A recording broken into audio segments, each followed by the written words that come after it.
നമസ്കാരം, കൊട്ടാരക്കര മീഡിയയിലേക്ക് സ്വാഗതം. പ്രധാന വാർത്തകൾ. ഗവർണർക്ക് കേന്ദ്ര സുരക്ഷ, Z+ സുരക്ഷ നൽകാൻ തീരുമാനം.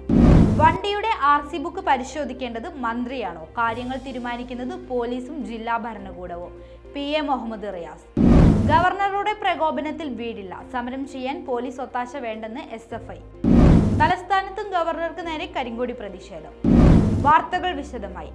കൊല്ലത്ത് SFI കരിങ്കൊടി പ്രതിഷേധത്തെ തുടർന്നുണ്ടായ നാടകീയ രംഗങ്ങൾക്ക് പിന്നാലെ ഗവർണർക്ക് കേന്ദ്ര സുരക്ഷ. ആരിഫ് മുഹമ്മദ് ഖാന് Z+ സുരക്ഷ നൽകാൻ തീരുമാനം. ആരിഫ് മുഹമ്മദ് ഖാൻ നേരിട്ട് പരാതി ഉന്നയിച്ചതിനെ തുടർന്നാണ് നടപടി. കേന്ദ്ര ആഭ്യന്തര മന്ത്രാലയമാണ് രാജ്ഭവനെ ഇക്കാര്യം അറിയിച്ചത്. ഏറ്റവും ഉയർന്ന Z+ സുരക്ഷയാണ് ഗവർണർക്ക് നിശ്ചയിച്ചിരിക്കുന്നത്. കേരളത്തിൽ നിലവിൽ മുഖ്യമന്ത്രിക്ക് മാത്രമായിരുന്നു Z+ സുരക്ഷ. SFI പ്രതിഷേധത്തിനിടെ കേന്ദ്ര ആഭ്യന്തര സെക്രട്ടറിയെ ഫോണിൽ വിളിച്ചാണ് ഗവർണർ പരാതി അറിയിച്ചത്. കഴിഞ്ഞ ഏതാനും നാളുകളായി SFIക്കാർ ഉണ്ടാക്കുന്ന പ്രശ്നങ്ങളെക്കുറിച്ച് ഗവർണർ ആഭ്യന്തര മന്ത്രാലയത്തെ അറിയിച്ചു. പിന്നാലെ ഗവർണറുടെ പരാതി ഗൗരവത്തോടെ കാണുന്നുവെന്ന് ആഭ്യന്തര മന്ത്രാലയം വ്യക്തമാക്കി. സംഭവത്തിൽ മുഖ്യമന്ത്രിക്കെതിരെ ആഞ്ഞടിച്ച് ഗവർണർ ആരിഫ് മുഹമ്മദ് ഖാൻ രംഗത്തെത്തിയിരുന്നു. മുഖ്യമന്ത്രിയുടെ ദിവസക്കൂലിക്കാർ മാത്രമാണ് SFIക്കാരെന്നും പോലീസിന് ഇവിടെ യാതൊരുവിധ റോളുമില്ല എന്നും അദ്ദേഹം പറഞ്ഞു. 17 പ്രവർത്തകർക്കെതിരെ ജാമ്യമില്ലാ വകുപ്പ് പ്രകാരം കേസെടുത്തതിന്റെ FIR കൈവശമുണ്ടെന്നും ഇത് കേന്ദ്ര സർക്കാരിനെ അറിയിക്കുമെന്നും ആരിഫ് മുഹമ്മദ് ഖാൻ പറഞ്ഞിരുന്നു. റിപ്പബ്ലിക് ദിന പരേഡിൽ കരാറുകാരന്റെ വാഹനത്തിൽ അഭിവാദ്യം സ്വീകരിച്ചതിൽ പ്രതികരണവുമായി പൊതുമരാമത്ത് മന്ത്രി മുഹമ്മദ് റിയാസ്. റിപ്പബ്ലിക് ദിന പരേഡിനെത്തുമ്പോൾ വാഹനത്തിന്റെ വിവരങ്ങൾ പരിശോധിക്കാനാകില്ല. കാര്യങ്ങൾ തീരുമാനിക്കുന്നത് പോലീസും ജില്ലാ ഭരണകൂടവും. വണ്ടിയുടെ RC ബുക്ക് പരിശോധിക്കേണ്ടത് മന്ത്രിയാണോ എന്ന് അദ്ദേഹം ചോദിച്ചു. പരേഡിൽ ഉപയോഗിക്കുന്ന വാഹനത്തിൽ മന്ത്രിയുടെ റോൾ എന്താണ്? അതൊരു അധോലോക രാജാവിന്റെ വണ്ടി ആയാൽ പോലും മന്ത്രിയുടെ ഉത്തരവാദിത്തം ആകുന്നത് എങ്ങനെയാണെന്നും അദ്ദേഹം ചോദിച്ചു. ചോര കുടിക്കാനുള്ള ചിലരുടെ ആഗ്രഹമാണ് വിവാദത്തിന് പിന്നിലെന്നും അദ്ദേഹം പറഞ്ഞു. കോഴിക്കോട് വെസ്റ്റ് ഹില്ലിലെ വിക്രം മൈതാനിയിൽ നടന്ന റിപ്പബ്ലിക് ദിന പരേഡിൽ മന്ത്രി മുഹമ്മദ് റിയാസിനെ അഭിവാദ്യം സ്വീകരിക്കാനായാണ് പോലീസ് കരാറുകാരന്റെ വാഹനം ഏർപ്പാടാക്കിയത്.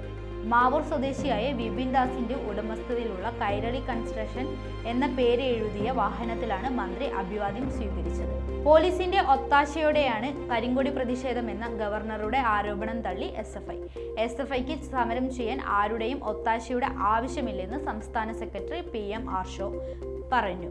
സംസ്ഥാന വ്യാപകമായി ചാൻസലർക്കെതിരെ കരിങ്കൊടി പ്രതിഷേധം SFI പ്രഖ്യാപിച്ചിട്ടുള്ളതാണ്. സമരം തുടരുമ്പോൾ പ്രകോപനം ഉണ്ടാക്കാനുള്ള ശ്രമമാണ് ആരിഫ് മുഹമ്മദ് ഖാൻ നടത്തുന്നത്. എല്ലാ തരത്തിലുള്ള പ്രോട്ടോകോളുകളും ലംഘിച്ച് റോഡിലേക്ക് ഇറങ്ങി SFI പ്രതിഷേധക്കാർക്കെതിരെ ആക്രോശിക്കുകയാണ്. ജനാധിപത്യത്തിൽ സമരം ചെയ്യാനുള്ള അവകാശം ജനങ്ങൾക്കുണ്ട്. പ്രകോപനത്തിൽ SFI വീഴില്ല. സമരവുമായി മുന്നോട്ടു പോകുമെന്ന് ആർഷോ പറഞ്ഞു. എത്രയാളുകളെ അറസ്റ്റ് ചെയ്ത് നീക്കിയാലും പ്രവർത്തകരെ അണിനിരത്തും. പോലീസ് യാതൊരു ഒത്താശയും ചെയ്യുന്നില്ല. ഒരു ഘട്ടത്തിലും ആരുടെയും സഹായം പ്രതീക്ഷിച്ചിട്ടുമില്ല, ആവശ്യപ്പെട്ടിട്ടുമില്ല. കേരളത്തിനകത്തുള്ള സർവകലാശാലകളിൽ സംഘപരിവാർ പ്രവർത്തകരെ തിരുകി കയറ്റാനുള്ള ശ്രമമാണ് നടക്കുന്നത്. അത് അനുവദിക്കില്ല എന്നും ആർഷോ പറഞ്ഞു.